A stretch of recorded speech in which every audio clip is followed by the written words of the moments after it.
10,000 shinies. That's the entire net worth of the typical caveman who rents. 400,000. That's the typical caveman who owns. Same jungle.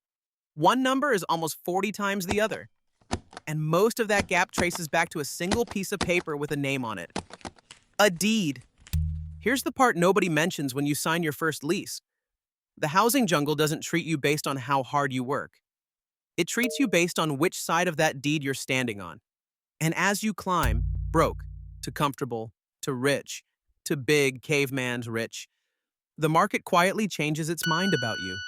The same rent that bites you at the bottom starts feeding you at the top. So let Og walk you up the ladder. Every level of wealth from 0 to 50 million, and the exact rung where the whole thing flips. Level 1. You've got nothing and you need a roof. So you walk into the rental office, and before you've slept a single night, the jungle hands you a bill. First month up front. A deposit just as big. A stack of fees that buy you nothing but the right to be considered. You haven't unpacked a box and you're already 4,000 shinies lighter. Then the rent itself.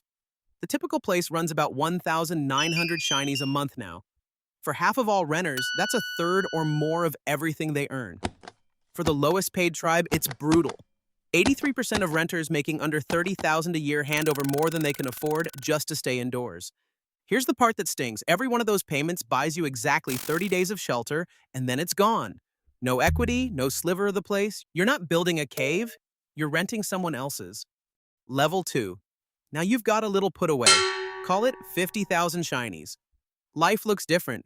You sail through the credit check. You cover the deposit without flinching.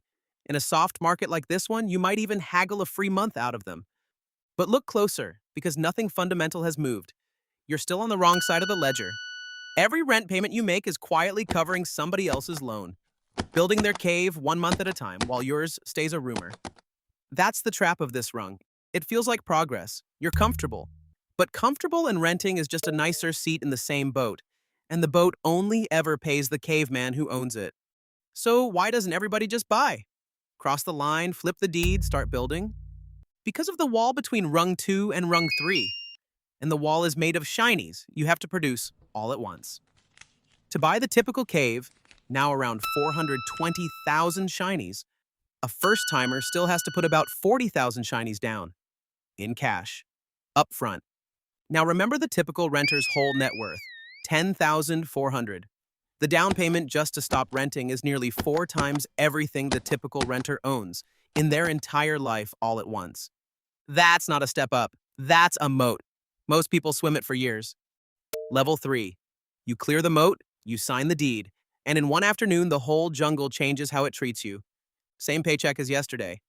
But now the payment you make every month isn't vanishing. A chunk of it is buying the place brick by brick. The market stops draining you and starts filling a tank with your name on it. This is the flip. It's a big piece of why the typical owner sits at 400,000 in net worth, while the typical renter sits at 10,400. That's the 40 times gap from the top of this video. Sure, owners tend to be older and out-earn renters, but not 40 times over. The rest is this. They cross the line where money stops leaking out and starts pooling up. Landlords were your entire world for 3 rungs. From here up, you'll barely think about them, because you're about to become one. Level 4. 1 million shinies, most of it in cave equity and savings. Now you do the thing that was done to you. You buy a second place. You don't live in it, you rent it out. And for the first time, the arrow points the other way. Somebody else's rent lands in your account and quietly pays down your loan. You've just joined the most crowded club in the jungle. Because here's what almost nobody knows. Most landlords aren't giant funds. About 82% of single-family rental landlords are small-timers, fewer than 10 homes to their name. So the caveman who raised your rent back on rung 1, he isn't big caveman. He's a caveman 2 rungs up running this same play. And you're not big caveman yet either. You're his smallest cousin. But you've cracked the secret of the whole ladder. Own the thing other people are forced to rent. Top of the ladder, 10 million, then 50. Now you don't own a rental. You own rentals, dozens, then hundreds. And at the very peak sits the rarest tier of all, the funds, the ones holding thousands of caves at once. Here's the honest truth. because Og won't sell you the scary version. Those giant funds?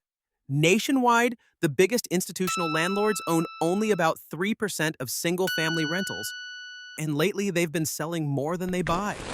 The story that Big Caveman bought up every house in the jungle is mostly a campfire tale, but mostly is doing some work. Zoom into a few hot patches, Atlanta, Jacksonville, and those same funds own a fifth to a quarter of the homes for rent. Those are the outliers, though. Most metros aren't close. So in your town, the funds might be nobody at all. But in theirs, they're the landlord on every other block. At 50 million, you don't worry about rent. You set it. So let Og get this straight. The exact same housing market is a predator at the bottom and a pet at the top. At 0, rent is the thing that empties you. At 50 million, rent is the thing that fills you. Same shiny, just flowing the opposite direction depending entirely on which side of the deed you happen to stand on. And most of us are standing on the renting side. If you rent right now, you're in the half of all renters handing over a third or more of every paycheck for shelter. A place you'll never own 1 inch of. That's not a moral failing. It's a position on a ladder. The whole game is climbing to the rung where the arrow finally turns around. 2 numbers started this. 10,000, 400, and 400,000. The distance between them isn't luck, and it isn't 40 times the work. It's 1 deed, and the years most people spend swimming the moat to reach it. You can't sign that paper today, but you can stop mistaking a nicer seat for a different boat and start aiming at the rung where the market finally works for you instead of on you. If this made the latter make sense, pull up a log by Og's fire and join the tribe. There's a whole jungle to map, one shiny at a time.